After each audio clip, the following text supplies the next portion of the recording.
All right, Kate, I didn't catch a minute of the Super Bowl.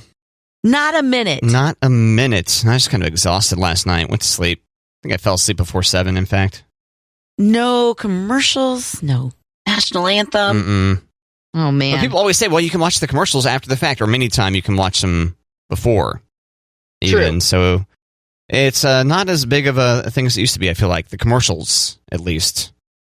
Yeah, there was a big deal about waiting till the Super Bowl. Like, you know that Paul Rudd was in a commercial, but maybe you wouldn't know what the product was or the theme of the commercial. You wouldn't know it before. The plot line or right. Whatever. Was there a good Paul Rudd commercial? He did Lay's potato chips with Seth Rogen, and it's pretty cute.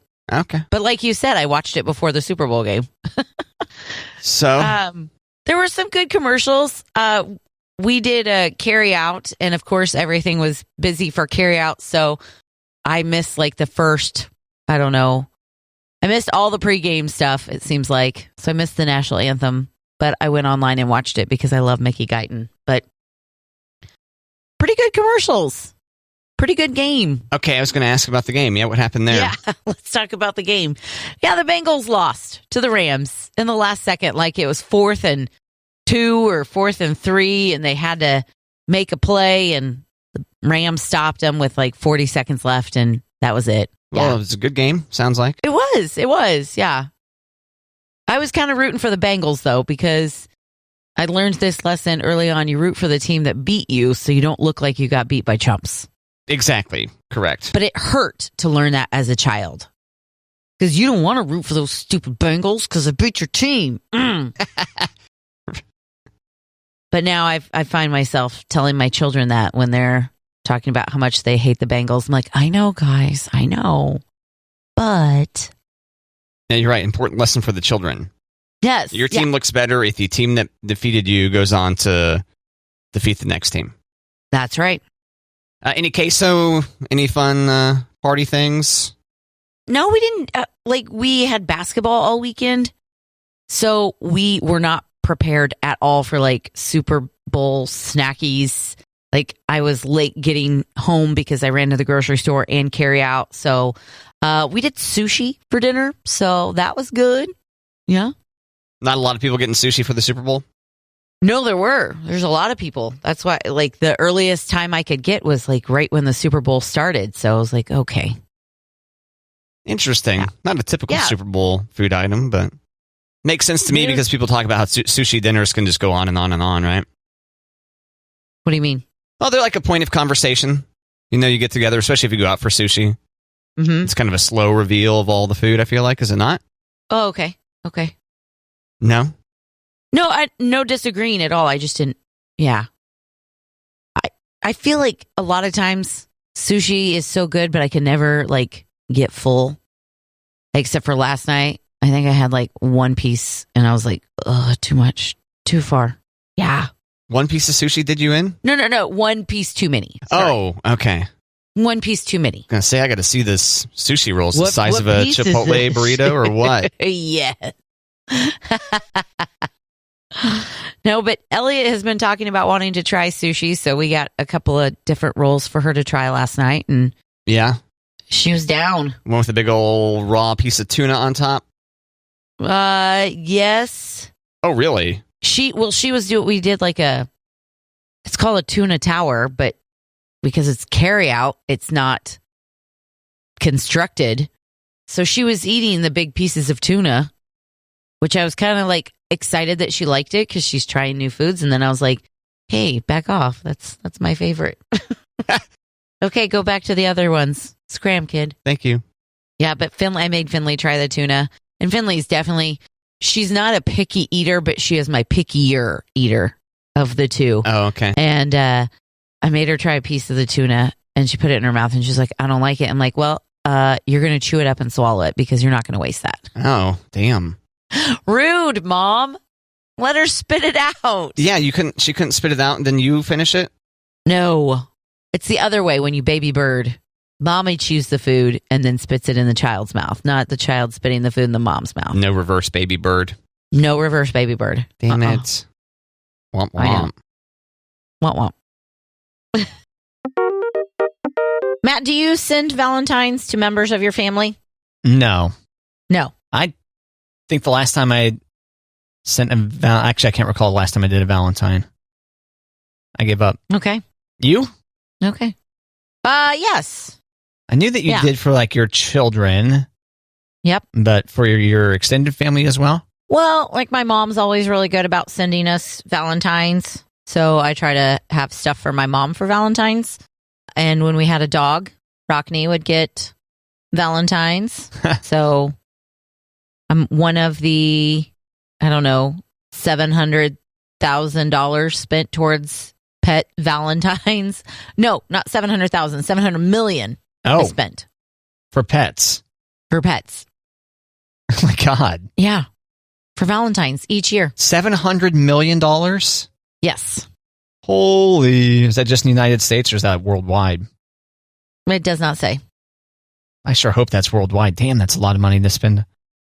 It's a question. Do you get Valentines for your pets? Do you think it's appropriate? Do you think it's crazy? Note, over $700 million is spent on Valentine's gifts each year for pets. Yikes. Did you give because you mentioned your mom sent a Valentine for your dog? No, she sends it for our family. We give the dog. Yeah. Oh, okay. We did. Sorry, got confused. Womp womp. Yeah, want me getting confused. Mm-hmm. I feel like blaming you, but that's okay. What else is new? It's probably probably is my fault. I did probably blow it. Hey, I'm not really blaming you. I'm not typically blaming you things on this show, right? I blame you? Only when you get confused. Only when I get... Kate did it. She did it. You tricked me into saying Bada Box. Yeah, you did trick me into that. And it's nearly depleted, by the way, my box of wine. Well, so I need to keep it up? Today would be the good day to get that done. Yeah, you need to keep it up. Yeah, motivate me to down that box of wine. Did you take it out of the cardboard yet and just finish her off? I have not. It was pretty light last time I picked it up, so that might be what needs to happen. Do you do that? No. When you get to the bottom of the bottom box? Tip, box? Tip, until I get the last drip, drop. And you don't take it out and slap the bag? I do not slap the bag. I don't know that I've ever slapped the bag. Well, you've done it once. Maybe today's the day, Kate. Maybe. Yeah. We'll see. It's Valentine's Day. Maybe I'll have a glass of wine. Do it. Do it. Do you have chocolate on hand? Some dark chocolate or something? Always. Always. Isn't that dangerous? No, it's better than... I typically keep a lot of dark chocolate in the house. Yeah. Because that's better for you. Mm-hmm. Than going for like a handful of M&Ms is what my doctor said. So... I think that's right. Yeah. I try to have options. What's that mean? I mean, I've got stuff for the kids, which I don't really care about as much. And then I've got dark chocolate for me. So I can, if I want chocolate, I can just go get a piece of dark chocolate and call it good instead of going and grabbing a handful of peanut or plain M&Ms. So are there peanut and plain M&Ms in the house still or no? Yeah. Yeah. But you just know, you've got the willpower to know. Go for the, frankly, a little bit more boring dark chocolate, right? Well, it's got caramel and sea salt, so it's not like it's terrible. Okay. But it's also, if I didn't have the dark chocolate, I would be more apt to go grab the M&Ms. So I make sure that I have something that I feel good about going and grabbing, and it's just one piece versus, 32 pieces. And yeah, I didn't know that you were sneaking caramel and salt into there, too. No, not sneaking. Blatantly getting it. Okay. Yeah.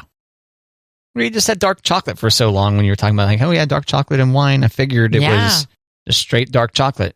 Just a brick of dark, which I do enjoy. Okay. Do enjoy. But I got the Ghirardelli dark chocolate caramel sea salt. Sounds pretty good. It's fantastic. Sounds like a lovely Valentine's treat. Yeah. Yeah. Now we have a few people in the office who will drop off, like in the past at least, like a little miniature, one of those little miniature Russell Stover hearts. Mm-hmm. And it can get a little bit odd, if you're giving coworkers, Valentine cards. I'm not saying this came along with it, but they're like, be mine. I'm yours. Things like that, It's a little more acceptable when you're in elementary school. Which is still weird. It is. In elementary school. Right. Yeah. What gives? I don't know. I've always been pretty conscious about the Valentines that we send, but we don't send like serious ones like Ninja Turtles there for a bit and Toy Story and Sure. trying to think what else we've got. Had a Harry Potter year. I think 101 Dalmatians. Yeah, so that's kind of standard, right? As opposed to Yeah, they're mostly like friend puns. you're not sending them to school with romantic Valentines. No. And this year we couldn't find Valentines that we liked in the store. And Elliot was like, can we just give him a Snickers and call it good? I'm like, yes, we can. So we bought bags of candy and each kiddo got an individually wrapped, not Snickers though, because both girls have a peanut allergy in their class. So we've got Starburst in one class and I think Skittles in the other. Are they adorned with a note or anything like that? No. Nope. Not even like Sharpied on there. Just, there you go. Drop one in their box or their bag. Because that's another thing. I don't do Valentine's boxes. I'm not crafty like that. So I went to Dollar Tree and I got them gift bags, little Valentine's gift bags, and that's their little treat bag. Sounds lovely. Yeah, there's no crafting. Everybody's happy. Nobody's got hot glue like burns on their hands or. Then what's the point? I know. It kind of makes me feel like a bad mom that I'm not Pinteresting or crafting the hell out of these things. Yeah. But then I'm keeping my sanity. So it's like, it's okay. Right. Plus those little kids in school, what are they going to do? They care? They're in 4th and 5th grade. Shouldn't they be constructing their own stuff if they want it? Seems like it. Yeah. But they are also not like balking. So it's like, they're cool with the bag. I'm cool with the bag. Let's move on. Well, I get to be at the Valentine's Day party this afternoon because I'm a co-room mother. Oh. So I get to go to the Valentine's Day party in 5th grade. Okay. And yeah, so we're going to play a couple of games and we got some treats and we got some drinks and some prizes for the games. But this is where like their Christmas party wasn't as long as their Valentine's party. I don't know if it's because there's just so much going on and about to go to Christmas break that they're already going to be bouncing off the wall. Okay. They don't need an hour and a half Christmas party, but they have an hour and 15-minute Valentine's party this afternoon. Yeah. It's pretty good. Yeah. After the lunch hour or? 2:00. Okay. So we had the Christmas party and we had a couple of games planned, but they really were just kind of like over it and they wanted to hang out and just like be social with each other. So we were trying to plan games for Valentine's and I was talking to a couple of 5th graders who are, it was a group of girls and boys. So it wasn't just like a group of girls and it just wasn't boys. But I said, what do you guys want to do? Do you guys want to play games? Do you guys want to, just hang out? And this 5th grade boy stole my heart in like 5 seconds. He said, we are only kids once. We've got the rest of our lives to just hang out and be social. Let's play games. And I was like, oh, okay. And I just wanted to hug him. I was like, do you want the prize now? Or should I make you your own special prize? Or, You've got adulthood pegged, kid. You figured it out. I know. Play the games as long as you can, buddy. That's right. So I'm bringing him an extra prize today. What? Whether he wins or not, he's getting a prize. Special treatment? Mm-hmm. Okay. Yeah, it's not weird when your classmate's mom is like, hey, this is for you. I didn't need to add that. No kidding. But it felt weird. That was weird, yeah. Yeah, that was weird. Is that you winking? Is that what that is? Not really. Oh, okay. Yeah, it's just you get a king-size candy bar because you're sweet. And the other children get fun size? Yep. No, they get regular size.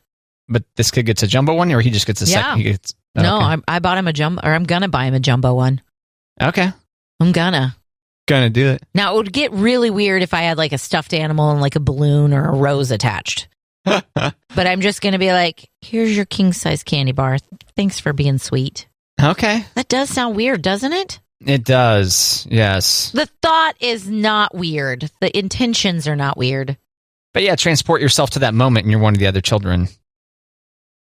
Well, they probably know because this kid is the nicest kid. Gosh. Yeah. He's one of Finley's friends, and it's just like, can you guys be friends forever? forever. Trying to get them betrothed.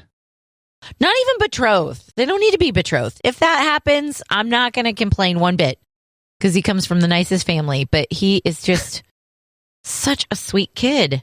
And I keep asking Finley, and I ask some of the other basketball players, I'm like, okay, does this kid have me fooled? Is he a nice guy? And they're always like, yes, he's the nicest guy. I'm like, okay. Because some of those kids might have you fooled. They're like, oh, he's such a sweetheart. And yeah. He's the one who's like... Eddie Haskell. Exactly. Although Barbara Billingsley's character, Mrs. Cleaver, she could see right through him. Thanks, Eddie. Yeah. Geez, Mrs. Cleaver, you sure are looking swell today. What a great character. Yeah. Didn't do anything else with his acting career. He was always Eddie Haskell. That's right. Now, here's a question for you, Kate. Yeah, hit me. Eddie Haskell, dead or alive? Dead. You are correct. Dun-dun-dun, dun-dun-dun. Yes. He's dead. Hooray. Recently, right? In the last 2 years? Something like that within the last few years. Yeah. And to be clear, Kate and I aren't really excited that he's dead.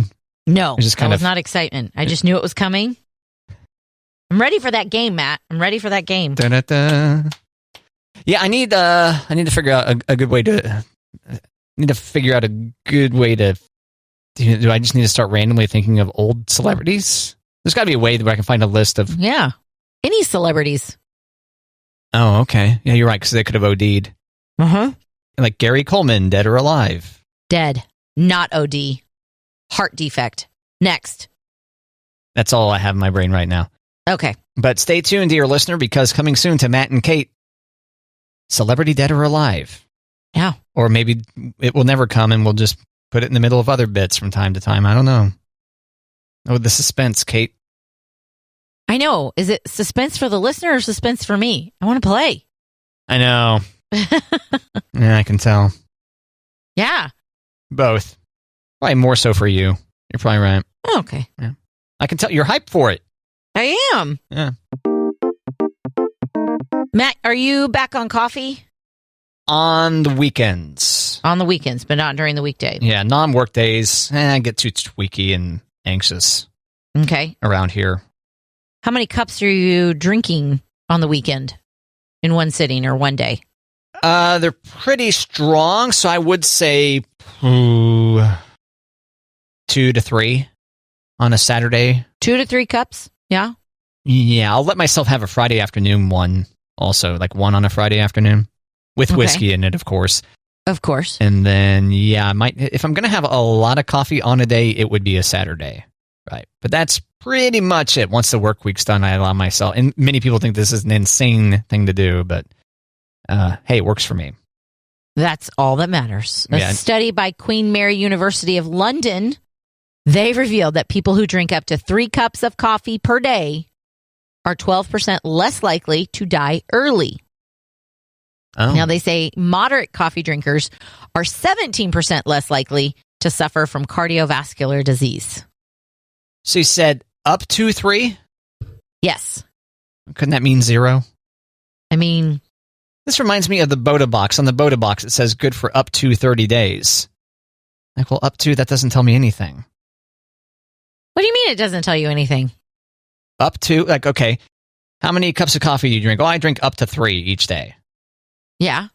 That could still be 0 because it's below 3. Right? I think it's 1, Matt. I mean, what's the point of saying up to 3 if you're not drinking any? Then you'd say, I didn't drink any.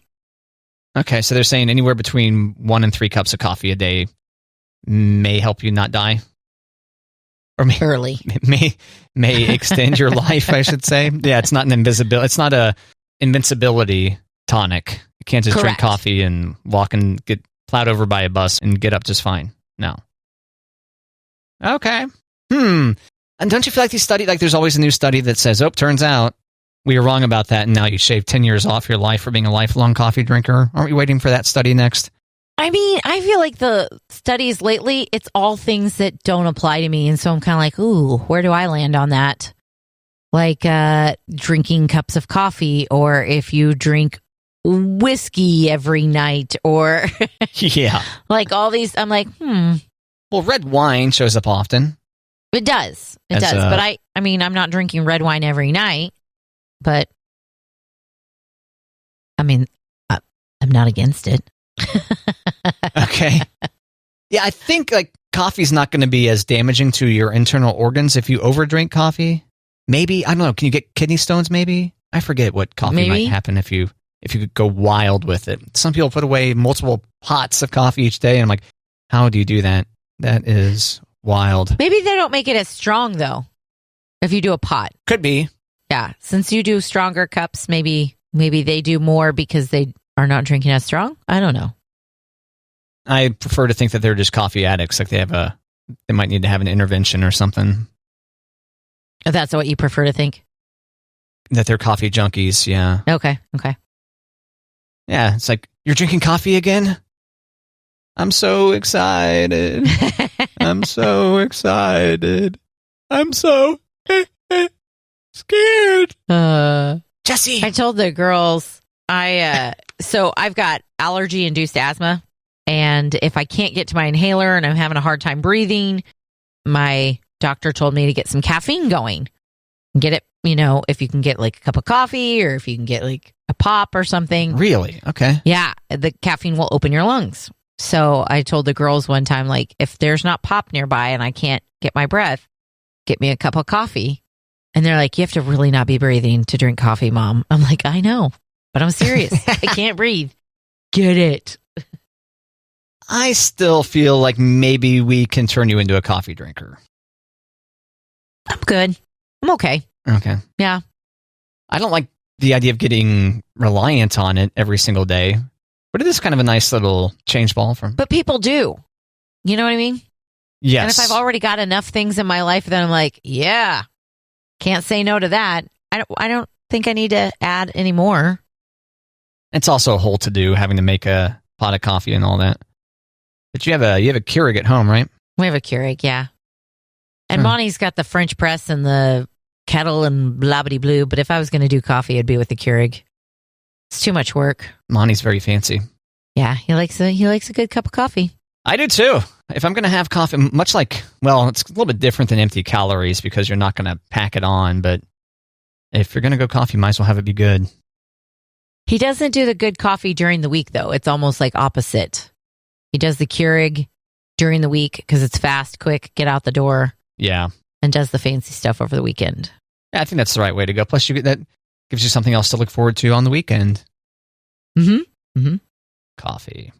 Plus the Irish cream coffee mate. I mean, that's nice too. Yeah. That's what he calls his Irish cream on the weekends. So I know you're not drinking coffee, but do you ever take a swig of that? No. Oh, the Irish cream? Yes. I put it in my hot chocolate or I drink it on the rocks. Okay. I remember you mentioning it in your hot chocolate, but you'll pour it just on the rocks, huh? Mm-hmm. It's good. Yeah, I could go for that right now. Sounds good. Yeah. It's a nice breakfast beverage. Yeah. Or nightcap or afternoon. I haven't seen any in the break room, but surely somebody in this building has a bottle on their desk. Of Irish cream? That goes in the fridge. Oh, you're right. Yeah. A curdled bottle on their desk. Yeah. Or a mini fridge under their desk. Maybe. Yeah. Or maybe they put it in their cup before they come in. Yeah. And just pour the work coffee on top. There you go. If you're going to be an Irish cream alcoholic. Not alcoholic, enthusiast. Yeah. I don't know if you're hiding your drinking at work. Then, yeah. Could be a danger sign, right? Yeah. That could be one of those boxes that you're ticking. Yep. Monday Mind Bender, Matt. Are you ready to bend your mind? Yes, I'm ready for my mind to get bent, Kate. Come at me. Okay. Mind benders. I'm going to give you the sentence. You're going to try to guess. I've got some additional clues. And if you don't get the correct answer, I'll tell you. You ready? Yes. Doing this activity burns 140 calories. What is it? 140 calories. This activity. Mowing the lawn. No. First clue is not sleeping. Intercourse. No. Okay. Second clue is sometimes done after a work or a long day. It's not intercourse. Okay. It's not mowing the lawn or intercourse. I would hope that both of them would burn more calories. After a long day, it's part of the hint. Mm-hmm. Swimming. Very close because the final clue is water. Oh. Hot tub? Bubble bath. Really? Okay. Taking a bubble bath burns 140 calories. Wow, that's pretty impressive. Just sitting in the tub. Does it matter the temperature of the bubble bath? It does not. So I think you burn more calories if you're shivering. I think that's a thing. Really? Instead of cooking? Yeah, I think your body's trying to heat up to maintain its core temperature, and so I'm not taking an ice bath. Yeah, no. I'm too chicken. Thanks, but no. Nuh-uh. All right, so okay. Taking a bath was how many calories again? 140? 140. Wow, okay. Bubble bath. Taking a bubble bath, 140 calories. You must have bubbles in there. I mean, that was the final answer, so I'm throwing it out there. Okay. Okay. Mindbender number 2. 25% of people have stayed in a relationship because they liked this about their partner. What is it? Stayed in the relationship because they like this about their partner. How much money they spend on them? No. First clue, not the love making, which I hate that word. Ugh. Hello, lover. You want to make love tonight?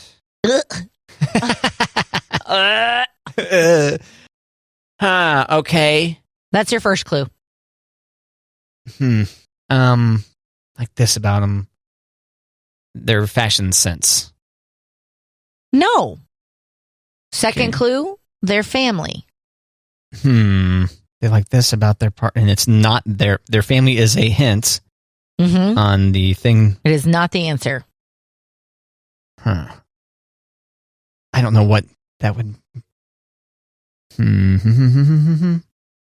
Mindbender Monday. God, consider me sufficiently bent here. They like the amenities at their relative's house? No. Your final clue is not a kid. Not a kid. Oh, so I'm staying in this relationship with this person because I like this person's sibling? 25% of people have stayed in a relationship because they liked this about their partner, and the answer is their dog. Their dog. Ah. Of course. Yep. Such a fool. Their dog. Okay. This guy is a heel, but he's got a really cute puppy, so I'm sticking around. All right, so my mind is getting quite bent. I'm now 0 for 2 on Monday Mindbender. Yep. Okay. I'm going to give you a softball. Ready? Okay. I'm ready to salvage this edition of Monday Mindbender. What you got? 42% of people get this in the winter. What is this? A cold? Nah, your first clue is not a cold or flu. Get this in the winter.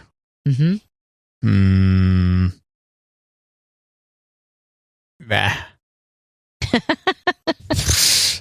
Not a cold thing. I get. It's a snow shovel. Your second clue is flaky. So it is something snow adjacent, right? They get this in the winter. Flaky. They get snow in the winter? Final clue, lotion. Oh, they get dry skin. They get dry skin. Yay. 42% of people get dry skin in the winter. Good job, Matt. Thanks. Yeah. Barely got 1 out of 3. That's fantastic. It's good. It's good. It's fun, right? Yeah. Yeah. Hey, Do you have dry skin tips, Kate? Do you get dry skin in the winter, first off? I do. Got to lotion up. Do you have any tips? I like to put lotion on my feet before I go to bed and put on some big, thick socks No. and try to leave them on as long as I can. Oh, your feet dry out. Yeah. Oh, okay. Well, like everything dries out, but especially in the winter, my feet get dry. So put some lotion on my knees and on my elbows. And I feel like, especially with the hand sanitizer situation that we go through in our house, I'm constantly washing and sanitizing my hands. So I keep lotion like almost every surface in the house. Do you have a brand you recommend? No, I think I've got Jergens right now. I've got some Bath and Body Works, but I always go for like a cream lotion, something thicker. Oh, okay. Yeah. As opposed to I thought they were all like creams. just a lotion. Like I feel like a cream is.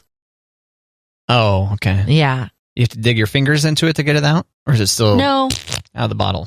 you can still go out of the bottle. Okay, you're so much better at that sound effect than I am. I know. I've got this Mary Kay stuff also, Matt, that is fantastic for really dry skin. We always call it the pink stuff in our house. And if you want to get super technical, for every Mary Kay user out there, they're going to be like, oh, yeah, it's called Extra Emollient Night Cream. And it has a variety of uses. But like when your nose is really dry from blowing it in the winter, or when you want to make your feet a little extra softer, you put some of the pink stuff on with your lotion. But you can't like put it on your feet and then walk across your wood floors because you will fall down. Good to know. So you put that on and then you put your socks on and then you won't fall down. Call it good.